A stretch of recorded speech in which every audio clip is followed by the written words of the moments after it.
اللہ تعالیٰ کا اعلان ہے کہ لا اکراہ فی الدین، دین کے معاملے میں کوئی جبر اللہ نے روا نہیں رکھا. جب اللہ نے جبر روا نہیں رکھا تو انسانوں کا بھی یہ کام نہیں ہے کہ وہ پرسیکیوشن کریں یا فتنہ برپا کریں. تو فتنے کے خلاف جنگ کا حکم دیا. جب بھی کوئی قانون بنایا جاتا ہے تو جو اس کو بنانے والے ہوتے ہیں کوشش کرتے ہوتے ہیں کہ اس میں کوئی ایسا لوپ ہول نہ ہو جس سے اس کو ایکسپلائٹ کیا جا سکے. تو صاحب جو اسلام کا قانون جہاد ہے اس کو ایکسپلائٹیشن سے روکنے کے لیے مذہب نے کوئی اقدامات اٹھائے؟ مذہب تو یہی کر سکتا ہے کہ اس کے حدود بیان کر دے، اس کا مقصد بیان کر دے، اس کی غایت بیان کر دے، اس کے لیے جن چیزوں کا لحاظ رکھنا ضروری ہے وہ بیان کر دے، اس کی شرائط بیان کر دے. اس وقت دنیا کے اندر صلح و جنگ کا قانون کتنا منظم ہو چکا ہے، کتنے کنونشن ہو چکے ہیں، اقوام متحدہ وجود میں آ چکی ہے، بنیادی انسانی حقوق کا چارٹر ہم نے اپنی دیواروں پر آویزاں کر رکھا ہوا ہے. اس سب کچھ کے باوجود دنیا کی بڑی طاقتیں آپ دیکھتے ہیں کہ اپنے مقاصد کے لیے اس کو استعمال کرتے ہیں. آپ یہ تسلیم کرتے ہیں کہ جو اسلام کا تصور جہاد ہے وہ مسلمان حکمرانوں نے اپنے سیاسی مقاصد کے لیے استعمال کیا؟ مسلمان حکمرانوں نے بھی استعمال کیا ہے، مسلمانوں کے مختلف گروہوں نے بھی استعمال کیا ہے، ہر دور میں استعمال کیا ہے، اس زمانے میں بھی استعمال کیا ہے. آپ نے فرمایا کہ جو جہاد کی غرض و غایت یہ ہے کہ وہ قوموں کو سرکشی سے روکنے کے لیے استعمال ہوتا ہے، ظلم کے خلاف، عدوان کے خلاف. اب پیغمبر کی وفات کے بعد آپ مجھے یہ بتائیں کہ مسلمانوں نے جہاد کو اسی اسپرٹ میں کہاں یوز کیا ہے؟ نہیں، مسلمانوں کی تاریخ کے اندر ہر طرح کے واقعات آپ کو مل جاتے ہیں. ملک گیری کے لیے بھی ہوا ہے، اس لیے کہ اس زمانے میں جب بڑی سلطنتیں قائم ہو جاتی تھیں تو فتوحات کا ایک شوق انہیں لاحق ہو جاتا تھا. یہ آپ کہہ سکتے ہیں کہ مال لوٹنے کے لیے بھی ہوا ہے، غارت گری کے لیے بھی ہوا ہے. مجھے وہاں بتائیے جہاں اس جہاد کو اس کی صحیح اسپرٹ میں مسلمانوں نے پیغمبر کی وفات کے بعد استعمال کیا. رسالت مآب صلی اللہ علیہ وسلم اور رسالت مآب صلی اللہ علیہ وسلم کے فوراً بعد صحابہ کرام نے جو جہاد کیا اس کی تو نوعیت ہی بالکل مختلف ہے. وہ ایک خاص قانون پر مبنی ہے. وہ قانون قرآن مجید میں بڑی وضاحت کے ساتھ بیان ہوا ہے. اس میں یہ بتایا گیا ہے کہ جب اللہ کا کوئی پیغمبر کسی قوم کی طرف مبعوث ہو جاتا ہے تو جس قوم پر وہ اللہ کی حجت پوری کر دیتا ہے اس کو دنیا ہی میں سزا دی جاتی ہے. یہ سزا دو صورتوں میں دی جاتی ہے. اگر تو پیغمبر کے ساتھی معتدب تعداد میں ہوں تو ان کی تلواروں کے ذریعے سے دی جاتی ہے. وہ معتدب تعداد میں نہ ہوں یا کوئی دارالہجرت میسر نہ آئے جہاں اس کا اقتدار قائم ہو جائے تو پھر آسمان کا عذاب آ جاتا ہے. لہٰذا اس کی نوعیت تو بالکل مختلف ہے. وہ ایک الہی قانون ہے، اس میں خدا اپنا فیصلہ کرتا ہے، اس کا کسی انسان سے کوئی تعلق نہیں. وہ ہماری شریعت کا بھی حصہ نہیں ہے، وہ اللہ کے قانون اتمام حجت سے متعلق ہے. اس کے بارے میں آپ پوچھنا چاہیں گے تو میں اس کی تفصیلات بیان کر دوں گا. اس کو بھی غلط انٹرپریٹ کیا گیا ہے. اس سے متعلق آیات کو بھی موجودہ زمانے تک لوگ غلط استعمال کرتے ہیں. اس وجہ سے غلط استعمال تو کسی بھی چیز کا ہو جائے گا.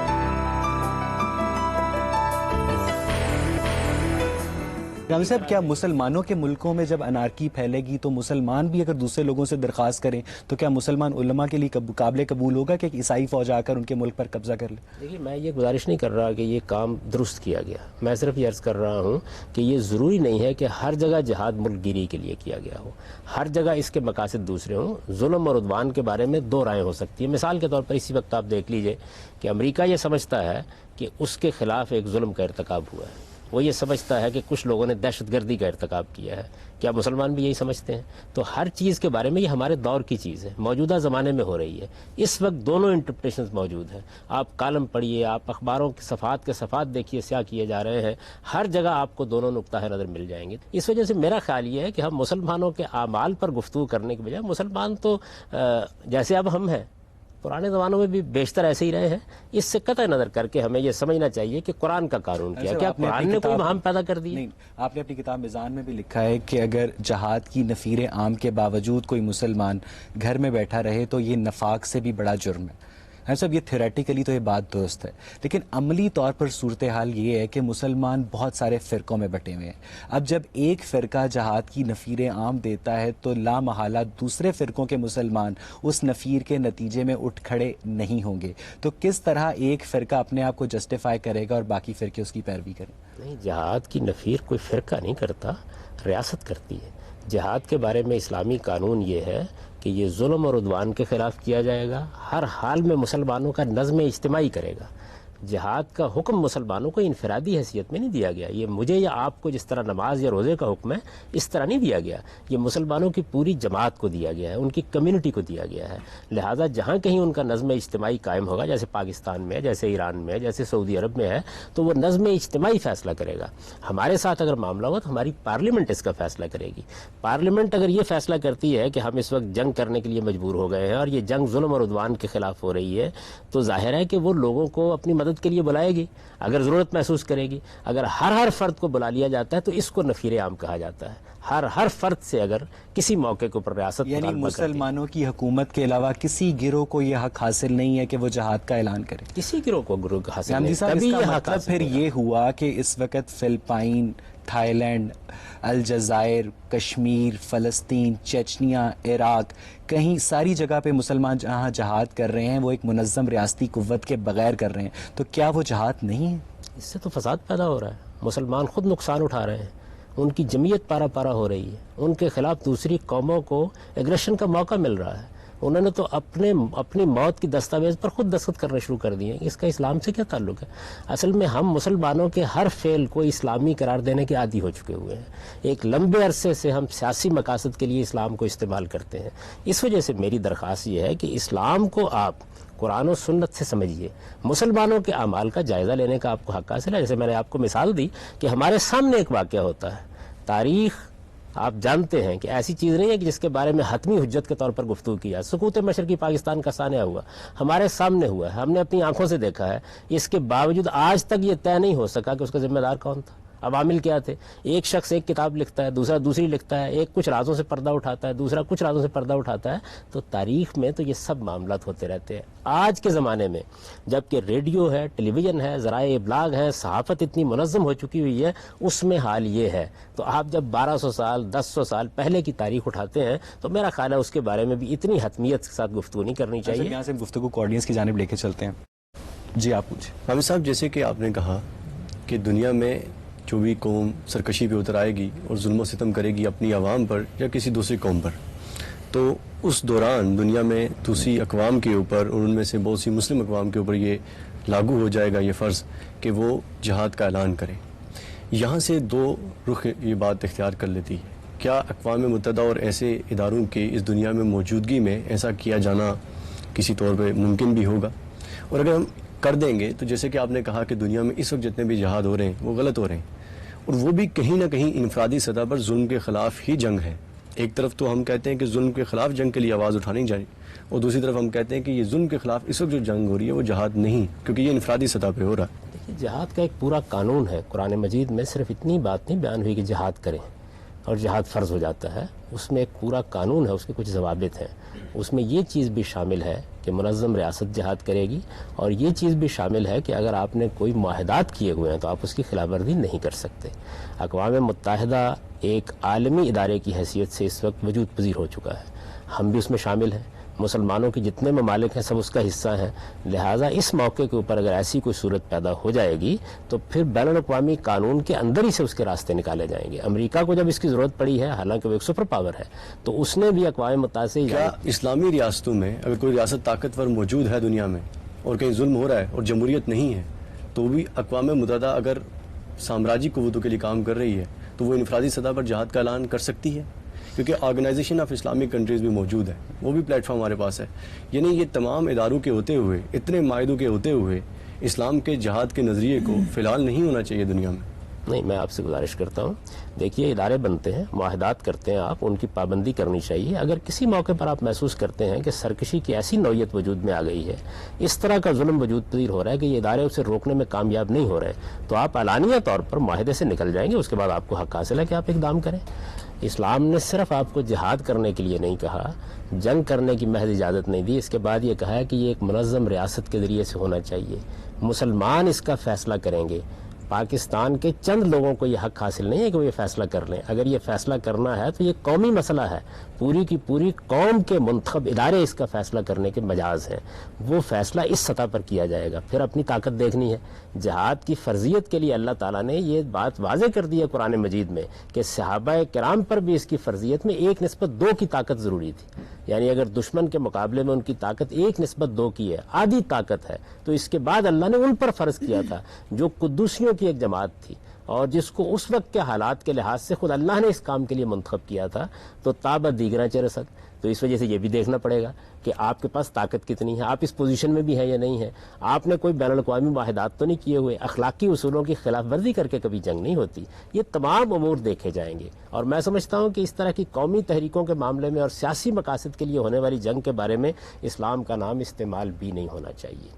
یہ جو اسلام میں جنگ کے لیے کہا گیا ہے یہ تو خدا کی جنگ ہے, یہ خالص اخلاقی مقاصد کے لیے ہوتی ہے. ظلم ہے, عدوان ہے, زیادتی ہے, فتنہ ہے, پرسیکیوشن ہے. آپ لوگوں کی مدد کے لیے اٹھے ہیں اور پھر منظم ریاست کی سطح پر اٹھے ہیں. آپ کے پاس اتنی طاقت تھی کہ آپ اٹھتے, ورنہ تو آپ فساد پیدا کر دیں گے. تو قرآن مجید نے اس کے لیے تفصیلی احکام دیے ہیں, ایک ایک چیز کو واضح کیا ہے. اس میں جو معاہدات ہوتے ہیں ان کو کب توڑا جا سکتا ہے, توڑنا ہو تو کیسے توڑا جائے گا, اس سب پر بڑی تفصیلی گفتگو کی ہے. تو یہ اتنا آسان معاملہ نہیں ہے کہ آپ یا میں اٹھیں, ایک جتھا منظم کریں اور جہاد کا اعلان کریں. فرماتے ہیں کہ جہاد منظم ریاست ہی کر سکتی ہے. دور حاضر میں ہم دیکھتے ہیں کہ مسلمانوں کی ایسی کوئی بھی ریاست اتنی منظم نہیں ہے کہ وہ دنیا میں مسلمانوں کے خلاف ہونے والے ظلم کے خلاف آواز اٹھا سکیں. یہ ایک اصلی حقیقت ہے. اب ایسے حالات ہم دیکھتے ہیں اور ساتھ میں ہم یہ بھی کہتے ہیں کہ جہاد کا تصور تو یہ ہے کہ ایک گروہ اٹھے اور ظلم کے خلاف, فتنے کے خلاف آواز اٹھائے. اگر جہاد کا یہی حقیقی تصور ہے تو آج امریکہ بطور میرے رائے میں بالکل جہاد کر رہا ہے. اس کے خلاف ظلم ہوتا ہے, وہ آواز اٹھاتا ہے. افغانستان میں, پاکستان کے شمالی علاقہ جات میں, عراق میں حملہ کرتا ہے اور جنہوں نے ان کے خلاف ان کی رائے میں ظلم کیا ان کے خلاف آواز اٹھاتا ہے. آپ نے بھی فرمایا کہ فتنے کو مٹانے کے لیے طاقت کا ہونا بہت ضروری ہے. تو اگر ہم یہ اصول وضع کر دیتے ہیں تو اس سے نتیجہ میری نظر میں یہ نکلے گا کہ جو قوم بھی دنیا میں طاقت میں ہوگی وہ جب جہاں چاہے گی اور اس کی نظر میں جہاں فتنہ ہوگا وہ اس کو دبا دے گی. تو کیا طاقتور کا قانون دنیا میں لاگو کیا جا سکتا ہے جہاد کے اس تصور کو پیش کرتے ہوئے؟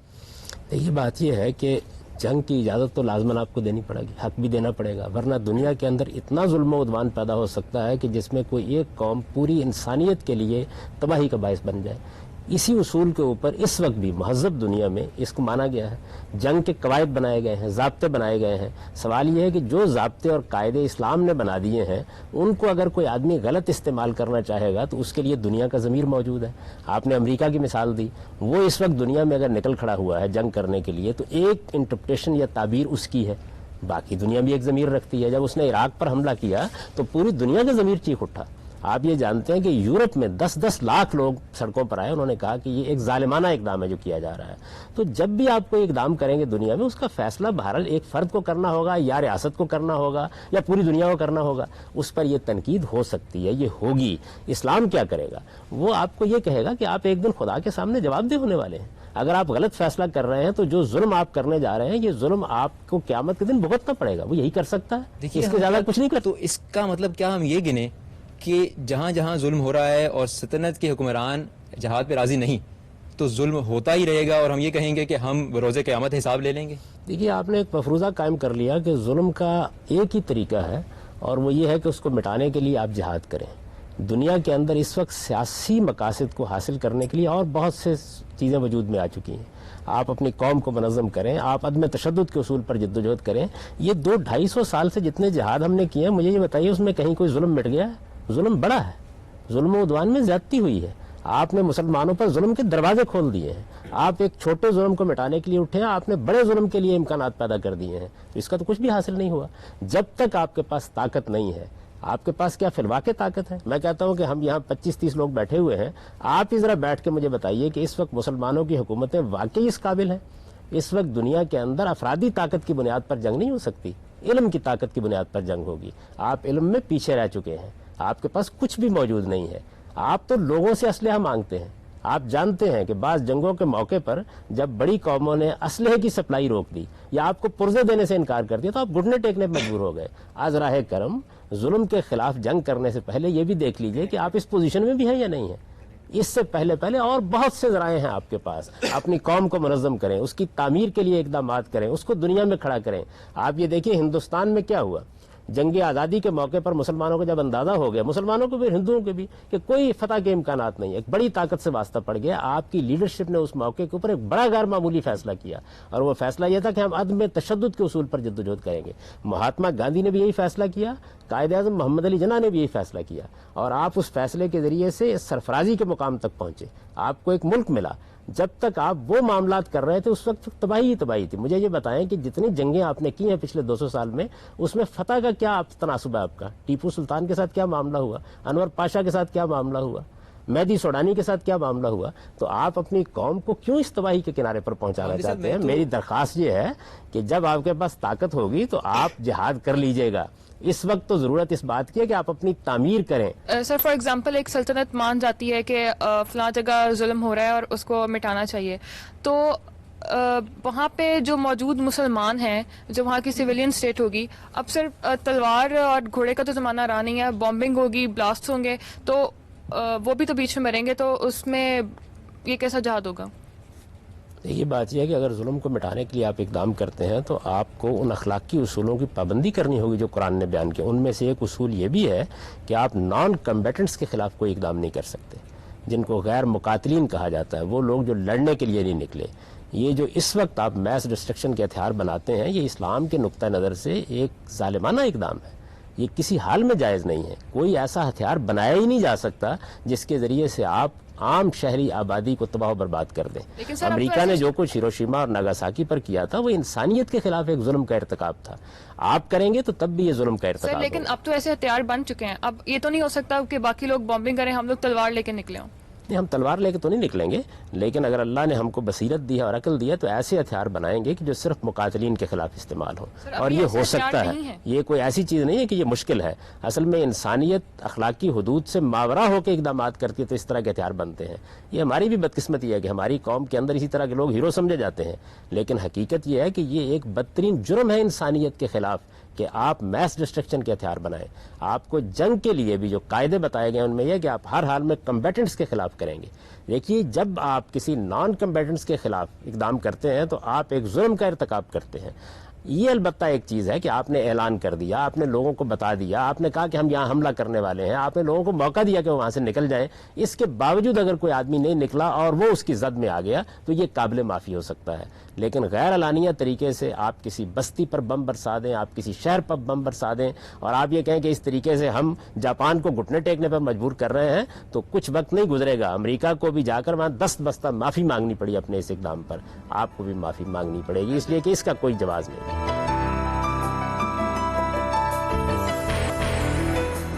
ایسا عملی طور پر صورتحال یہ ہے کہ پاکستان کے قبائلی علاقوں میں فضل اللہ جیسے چند قبائلی علماء آخرت میں شہید کے درجات بیان کرتے ہیں, اور جو معصوم مسلمان ہوتے ہیں وہ خودکش حملوں پر آمادہ ہو جاتے ہیں. اب ان کے خودکش حملوں کے نتیجے میں امریکہ کو افغانستان میں موجودگی کا جواز مل رہا ہے, اور پاکستان اور افغانستان میں بیک وقت سیکیورٹی رسک بڑھ رہا ہے. اب امریکہ افغانستان میں رہتے ہوئے چین کو بھی کنٹین کر رہا ہے, اور وسط ایشیا کی ریاستوں میں اور کیسپین سی میں جو توانائی کے وسائل ہیں ان پر بھی نظریں جمائے بیٹھا ہے. تو گاندھی صاحب, کیا یہ جو لوگ خودکش حملے کر رہے ہیں یہ انڈائریکٹلی امریکہ ہی کے مفادات پورے نہیں کر رہے؟ میرا بھی خیال یہ ہے کہ ایسا ہی کر رہے ہیں. انہوں نے اس کا موقع فراہم کر دیا امریکہ کو کہ وہ آئے, اپنے پاؤں پھیلائے, ہمارے وسائل پر قبضہ کرے. دنیا میں جو طاقتیں پیدا ہو سکتی تھیں اور جن کے ذریعے سے کچھ توازن پیدا کیا جا سکتا تھا ان کے لیے امکانات کو کم سے کم کر دے, اور یہ اس بات کو سمجھنے کے لیے تیار نہیں ہے کہ خود ان کی اپنی ریاست اس سے کس طرح کمزور ہو رہی ہے. اس لیے کہ پاکستان کی ریاست تو ہمارے پاس ایک مقدس امانت ہے, یہاں ایک باقاعدہ نظم قائم ہے, اس نظم کے تحت ہمیں اقدامات کرنے چاہیے. ان لوگوں نے تو یہ کیا کہ بغاوت کا ارتکاب کیا, انہوں نے نظم ریاست کو توڑ دیا, اپنے طور پر فیصلے کرنا شروع کر دیے, اور اس سے پوری امت مسلمہ خطرے میں آ گئی ہے. ان کو اگر فرض کیجئے کہ امریکہ کے خلاف جنگ کرنی تھی تو پھر کوئی جزیرہ تلاش کرنا چاہیے تھا جہاں یہ امریکہ کے خلاف جا کے جنگ کرتے. جب یہ مسلمانوں کی سرزمین پر پاکستان میں یا کسی اور جگہ جنگ کریں گے اور وہاں مسلمانوں کی ایک ریاست قائم ہے, تو سوال یہ ہے کہ کیا ہم سے پوچھا, کیا قوم نے فیصلہ کیا ہے؟ ہم نے ان کو اجازت دی ہے. آپ یہ کیسے کر سکتے ہیں کہ آپ ایک اقدام کریں جس کے نتائج امت کے لیے خطرناک ہوں, قوم کے لیے خطرناک ہوں, انسانیت کے لیے خطرناک ہوں. علاقہ جات میں جو اس وقت آپریشن کر رہی ہے آرمی, وہ درست ہے؟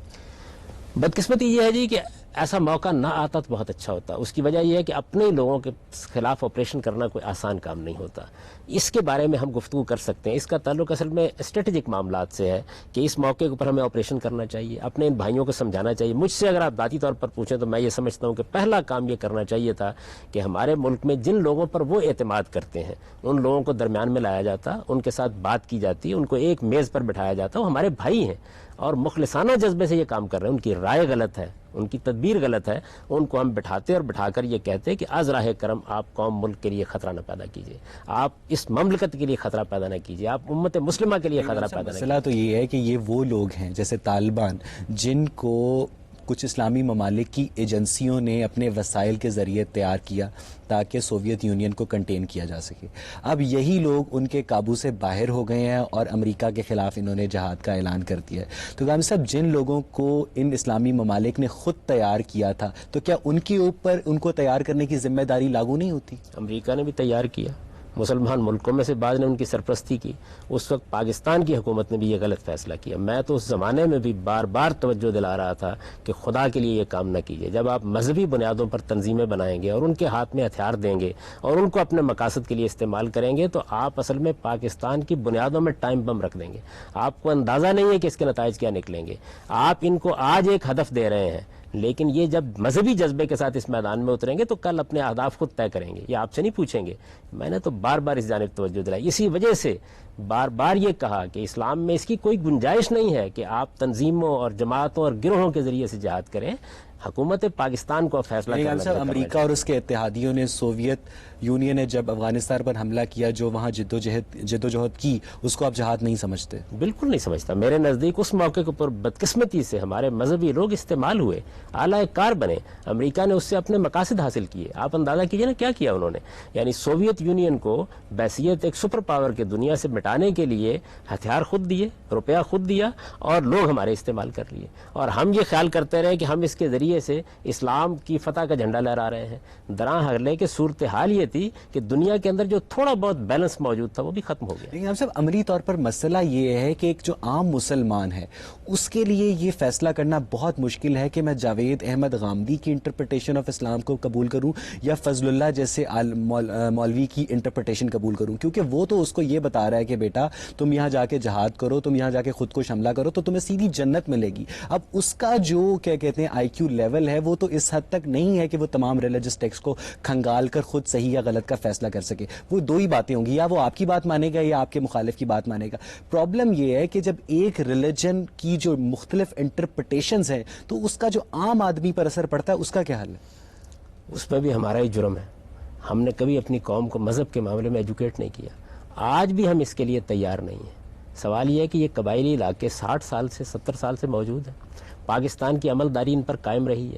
ہم نے ان لوگوں کو دین کا علم دینے میں, دنیا کا علم دینے میں, یہاں انفراسٹرکچر تعمیر کرنے میں, سڑکیں پہنچانے میں, پنجاب کے شہری علاقوں سے بھی وہاں جا کر لوگ جہاد کرتے آئے ہیں. قبائلی علاقے تو دور رکھ دیں آپ, جو پنجاب کے شہری علاقے ہیں سیالکوٹ, نارووال, وہاں سے بھی جہاں کے لوگ جہاد کرتے آئے ہیں. کہیں بھی نہیں کیا. میں تو یہ کہتا ہوں کہ آپ اس وقت دانشوروں کے پاس بیٹھ جائیے, صحافیوں کے پاس بیٹھ جائیے, ہر آدمی آپ کو اپنی ایک انٹرپریشن دیتا ہوا ملتا ہے. اس کی وجہ کیا ہے کہ ہم نے کبھی لوگوں کو ایجوکیٹ نہیں کیا. یہ صورتحال کوئی آج مسلمانوں کے ساتھ نہیں ہے. آپ اگر دیکھیں تو دور متوسط میں یہی صورتحال صلیبی جنگوں کے زمانے میں خود یورپ میں ہو چکی ہے. وہاں بھی اسی طرح مذہبی لوگ کھڑے ہوئے, لوگوں کو انہوں نے پکارا, بلایا. اس کے بعد آپ جانتے ہیں کہ نائٹس نکل کھڑے ہوئے, ٹیمپلر نکل کھڑے ہوئے, معلوم نہیں کیا کیا لوگ تھے کہ جو ہتھیار باندھ کر چلے آئے, اور آپ جانتے ہیں کہ حقیقت سے ٹکرا کر ان کا بھی سر اسی طریقے سے پاش پاش ہوا.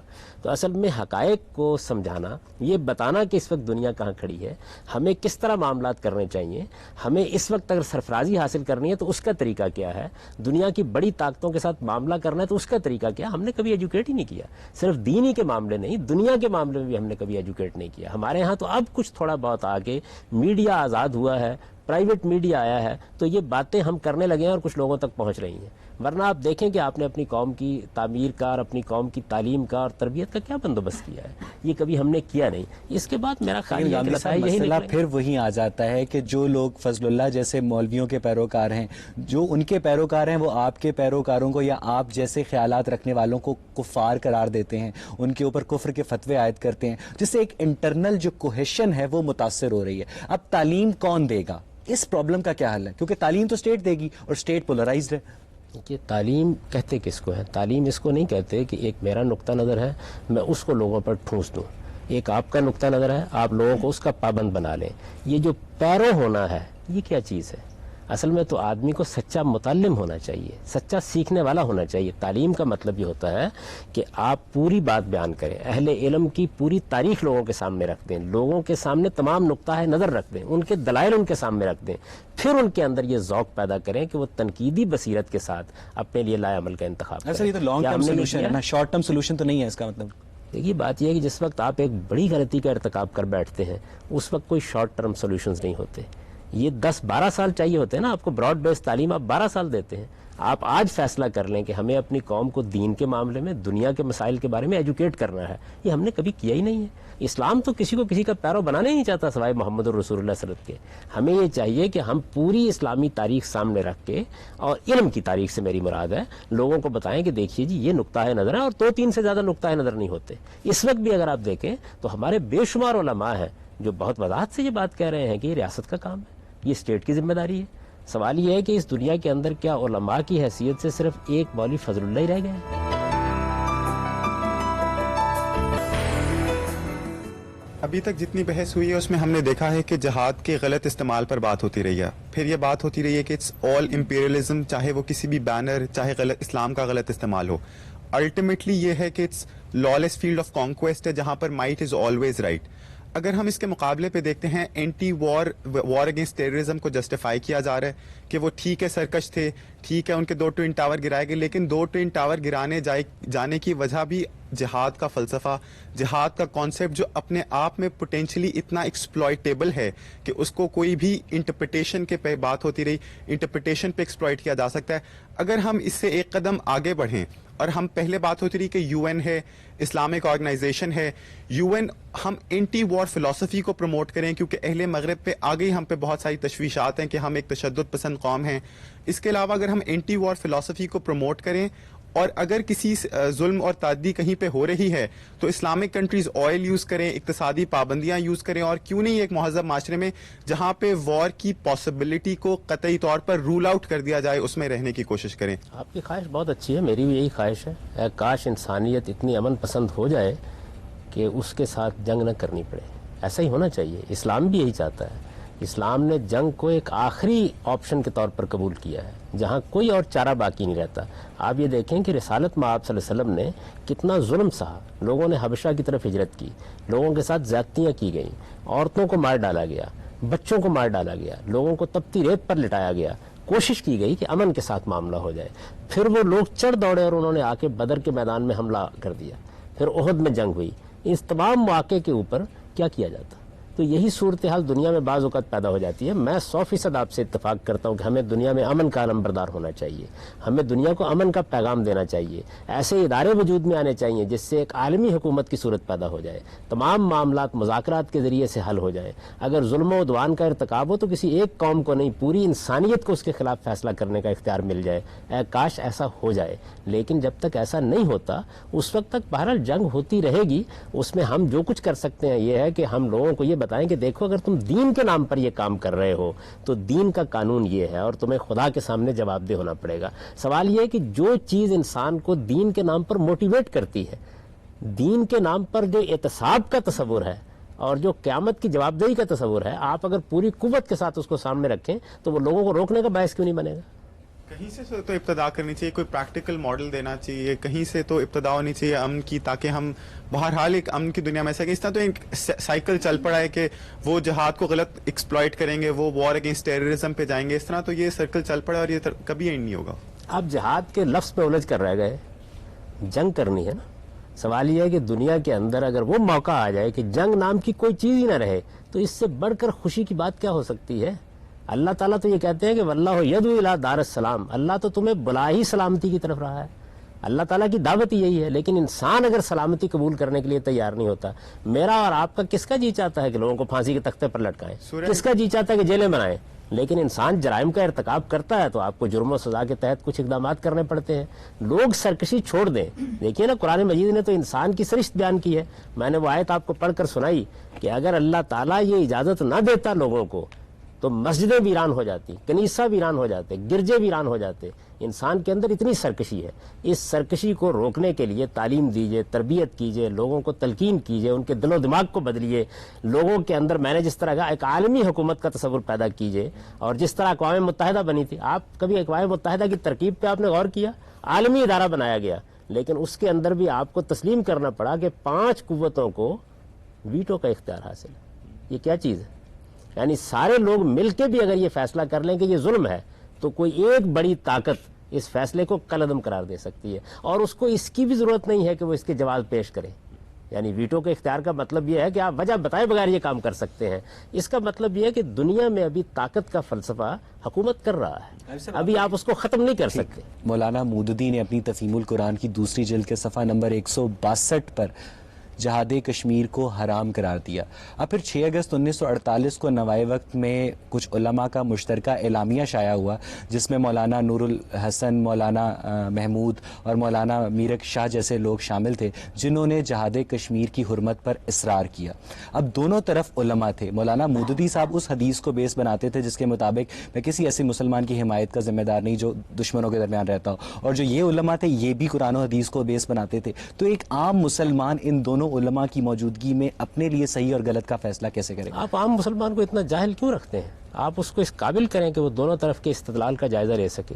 یہ استدلال مجھے یہ بتائیے سیاست میں نہیں ہوتا؟ آپ کے ملک میں ایک بڑا اقدام کیا گیا عدلیہ کے خلاف، آج تک دیکھیے آپ کے وکلاء اس میں اختلاف کر رہے ہیں۔ بہت سے لوگ ہیں اس اقدام کو جائز کہتے ہیں، بہت سے ناجائز کہتے ہیں، پھر بہت سے لوگ یہ کہتے ہیں کہ اچھا اقدام تو ناجائز ہو گیا لیکن اب اس کا ازالہ کرنے کے طریقے 2، 4، 5 ہو سکتے ہیں۔ کتنا بڑا حادثہ ہو گیا!